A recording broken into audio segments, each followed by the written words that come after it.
Hello student, আজকের আলোচ্য বিষয় থার্ড সামাটিভ এভালুয়েশন 2025 ক্লাস 2 এর ইংরেজি বিষয় নিয়ে এক সেট নমুনা প্রশ্নপত্র। এই ভিডিওতে সম্পূর্ণ উত্তর সহ আলোচনা করা হবে। এই প্রশ্নপত্রের প্যাটার্নে থাকা প্রত্যেকটা প্রশ্ন কমন আসার সম্ভাবনা প্রবল, সুতরাং প্রত্যেকে ভিডিওটা ভালো করে দেখে নেবে। একে তাকে read the passage carefully and answer the following question. অনুচ্ছেদটি তোমরা পড়ে নিচের প্রশ্নগুলির উত্তর দেবে এখান থেকে খুঁজে নিয়ে। আমি প্যাসেজটি তোমাদের পড়ে দিই।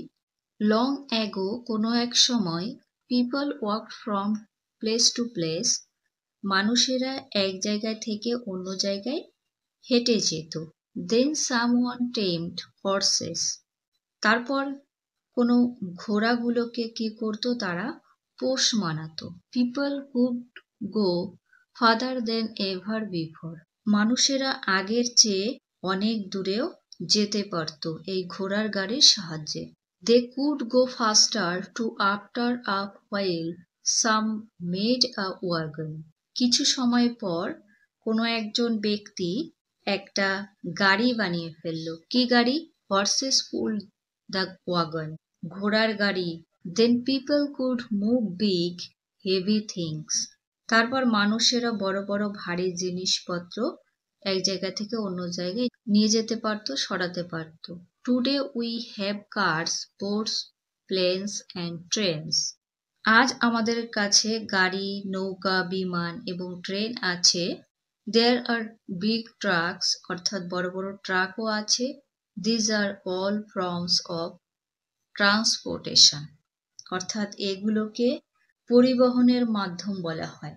আমরা এক জায়গা থেকে অন্য জায়গায় যেতে পারি। Number 8 A feel in the blanks with words from the passage, এই প্যাসেজ থেকে শব্দ খুঁজে নিয়ে শূন্যস্থানটা পূরণ করবে। এতে আছে long ago people dash from place to place, দেখো এখানে রয়েছে, তাহলে ওয়াক কথাটা নেই, এই জায়গায় ওয়াক লিখবে। অনেক আগে মানুষ এক জায়গায় থেকে অন্য জায়গায় হেঁটে যেত আগেকার, এখন তো আমরা গাড়িতে যাই।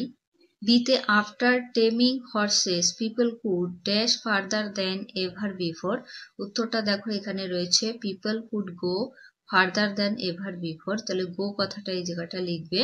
মানুষ এখন অনেক দূরে যেতে পারে ঘোড়ার সাহায্যে।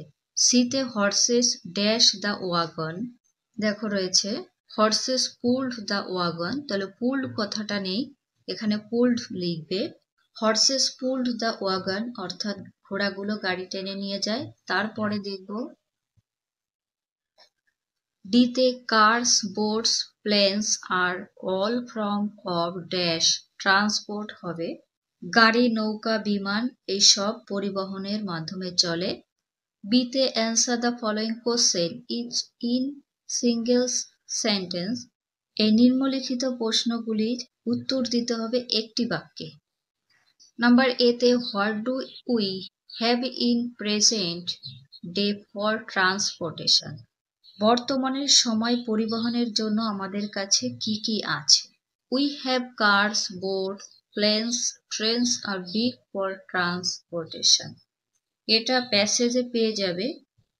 এইগুলো হচ্ছে আমাদের বর্তমান সময়ে পরিবহন। বিতে why did men tame horses, tame মানে বশ করা, কেন মানুষ ঘোড়াদের বশ করত। Answer men tamed horses go farther and faster, এটাও প্যাসেজে আছে। পোষ্য ঘোড়ারা আরো দ্রুত এবং আরো দূরে যেতে পারে তার জন্য। সিতে how did men travel from place to place long ago, বহুদিন আগে মানুষ কিভাবে এক জায়গা থেকে অন্য জায়গায় ভ্রমণ করত, তার অ্যান্সার লিখবে long ago men travel from place to place by walking, এটা ফার্স্টের দিকে রয়েছে প্যাসেজে। অনেক আগে মানুষ এক জায়গা থেকে হেঁটে যেত অন্য জায়গায় ভ্রমণ করতে। তারপরের প্রশ্নগুলো দেখে নেওয়া যাক। নাম্বার 2তে কমপ্লিট দ্য ফলোয়িং রাইম, চারটির জন্য 4 নাম্বার পেয়ে যাবে। এই ছড়াটি পূর্ণ করতে হবে। তোমাদের বইয়ে আই লাভ লিটিল পুষি যে রাইমটি রয়েছে, সেই রাইম থেকে কিছু লাইন লেখা আছে, নিচে লেখা আছে, আর যেগুলো নেই সেগুলো নিজেরা লিখে নেবে। হার কোট ইজ সো ওয়ার্ম, তারপর লাইন হবে and if don't hurt her she I will do me no harm I will not pull her tail nor drive her away. তার নিচে লাইন রয়েছে but Pussy and I very gently will play. Number 3, choose the correct alternative and rewrite the sentence.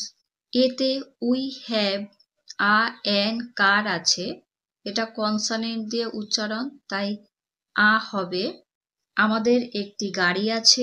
বিতে Lalu is পলিটিকেশন আছে, সেজন্য এ হবে, অর্থাৎ লালু হলেন রাজনীতিবিদ লোক। সিতে আই ওয়ান্ট পেন আছে, তাহলে আ হবে, আমি একটি কলম চাই। ডিতে প্রিয়া হ্যাজ এ না এন ইঙ্ক পোট, এন হবে, প্রিয়ার কাছে একটা কালির পাত্র আছে। নাম্বার ইতে ইউ আর আর্টিস্ট, এখানেও ভাইল উচ্চারিত হচ্ছে, তাই এন হবে, তুমি একজন শিল্পী, আর্টিস্ট মানে শিল্পী। তারপরে দেখব 4 দাগায় read the following passage and fill in the blanks with words from the passage. নিচের অনুচ্ছেদটি পড়ে সেই অনুচ্ছেদের শব্দ দিয়ে একটা শূন্য স্থান পূরণ করবে। Arka's favourite game is football, অর্থাৎ আর্কার প্রিয় খেলা হচ্ছে football. He plays the game with his friends every day, সে প্রতিদিন তার বন্ধুদের সাথে এই ফুটবল খেলে। His brother Raju also play the game with them, Raju হচ্ছে তার ভাই, আর্কার ভাই। রাজু কি করে, তাদের সাথে সবসময় খেলা করে। ইট কিপস দেম ফিট, এটি তাদের জন্য ফিট রাখে এই খেলাটা। এবার আমরা প্রশ্নগুলো এক এক করে দেখে নিই। এতে রাজু ইজ আর্কাস কি হবে, ব্রাদার, রাজু হচ্ছে আর্কাসের ভাই। বিতে দ্য গেম কিপস দেম কি, ফিট, এই ফুটবল খেলাটা তাদের ফিট করে রাখে। সিতে Arka's favourite game is football, আর্কাসের প্রিয় খেলা কি, ফুটবল। ডিতে Arka plays them with his friends every day, দেখো রয়েছে, আর্কাস কি করে, তাদের সাথে প্রত্যেক দিন খেলা করে। 5 feel in the blanks with have has ব্যবহার করবে, এই হ্যাভ আর হ্যাজ ব্যবহার করে শূন্যস্থানটা পূরণ করবে।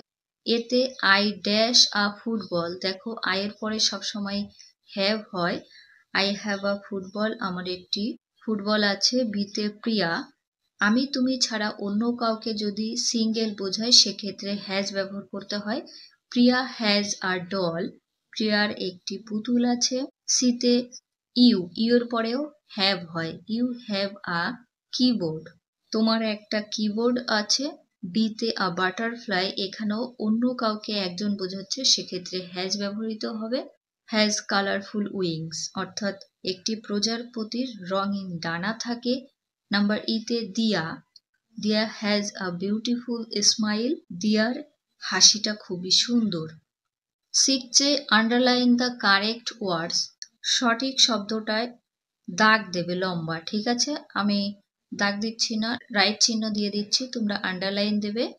এতে আছে আই স্লিপ, এই স্লিপ মানে পিছলে যাওয়া, আর এই স্লিপ কথার অর্থ ঘুমানো। অন দ্য বেড, তাহলে কি বোঝাচ্ছে, আমি বিছানায় ঘুমাই। বিতে প্লিজ কাম হেয়ার হেয়ার, এটা শুনতে পাওয়া, এদিকে এসো। তোমরা প্রত্যেকটা ভিডিওর কোশ্চেন প্যাটার্নগুলো সলভ করতে থাকো, তাহলে নিজেরাই বুঝতে পারবে কোন কোন প্রশ্নগুলো আসার সম্ভাবনা প্রবল। সিতে there there are many birds in the sky, এটার শব্দ তাদের, আর এই শব্দটা হবে সেখানে। There are many birds in the sky, আকাশে অনেক পাখি আছে। ডিতে হার সান না son reads in class 2, son হবে, তার পুত্র দ্বিতীয় শ্রেণীতে পড়ে। ইতে দ্য ফ্লোর ইজ ওয়েট, মেঝেটি ভেজা। Number 7 write past form of the following verbs, অতীতকাল লিখবে। সেল মানে বিক্রি করা, আর সোল্ড মানে বিক্রয়, এটা পাস্টে বোঝাচ্ছে, এটা প্রেজেন্টে, অর্থাৎ প্রেজেন্ট টেন্স থেকে পাস্ট টেন্সে করতে হবে। বিতে মুভ, মুভ মানে সরে যাওয়া, আর মুভড মানে সরে গিয়েছিল। সিতে ইট, ইট মানে খাওয়া, এট মানে খেয়েছিল, ডিতে টক, টক কথা বলেছিল, ইতে ফ্লাই মানে ওড়া, ফ্লিউ মানে উড়েছিল। তারপর গো মানে যাওয়া, ওয়েন্ট মানে গিয়েছিল। এইটে rearrange the words to form correct sentence, পাঁচটির জন্য ৫ নাম্বার রয়েছে। এলোমেলো শব্দ রয়েছে, এটাকে সাজিয়ে একটা অর্থপূর্ণ সেন্টেন্স করবে। এতে এম স্টুডেন্ট, আই আছে, তাহলে এটা সাজাবে আই এম আ স্টুডেন্ট, অর্থাৎ আমি একজন ছাত্র। বিতে এটা সাজাবে my favourite subject is English, আমার প্রিয় বিষয় হলো ইংরেজি। সিতে এটা হবে we walk with our legs, অর্থাৎ আমরা আমাদের পা দিয়ে হাঁটি। ডিতে এটা সাজাবে Netaji is our hero, Netaji হলেন আমাদের নায়ক। ইতে সাজাবে my father is a businessman, অর্থাৎ আমার বাবা একজন ব্যবসায়ী। নাইনে আইডেন্টিফাই হু অ্যাম আই, কি করতে হবে, আমি কে, এটা তোমাদের শনাক্ত করতে হবে। ফার্স্টে ফ্লোট ইন দ্য স্কাই, অর্থাৎ আকাশে আমি ভেসে বেড়াই। টেক মেনি শেপ, অনেক আকার ধারণ করি। ব্রিংস রেইন, বৃষ্টি আনি, তাহলে এখানে কি হবে আই এম আ ক্লাউড, আমি মেঘ। বিতে হ্যাভ উইংস, ডানা আছে। লুক লাইক আ বার্ড, পাখির মতো দেখতে। কুইকলি ট্রাভেল লং ডিস্টেন্স, অনেক দূরে দ্রুত ভ্রমণ করতে পারি। Take people and goods with me, মানুষ এবং জিনিসপত্র আমার সাথে কি করে, বহন করে নিয়ে যায়। Answer I am an aeroplane. সিতে বল অফ ফায়ার, আগুনের মতো দেখতে। সাইন ইন দ্য স্কাই, অর্থাৎ আকাশে উজ্জ্বল হয়ে ওঠে। গিভ লাইট অ্যান্ড হিট, আমি আলো এবং তাপ দিই। আই অ্যাম আ সান, আমি সূর্য। টেনে right 6 sentence about your self, এটার আনসার আমি মুখে বলছি না, লিখে দেবো, তোমরা প্রত্যেকে দেখে নিও। আজকে এখানেই শেষ করছি।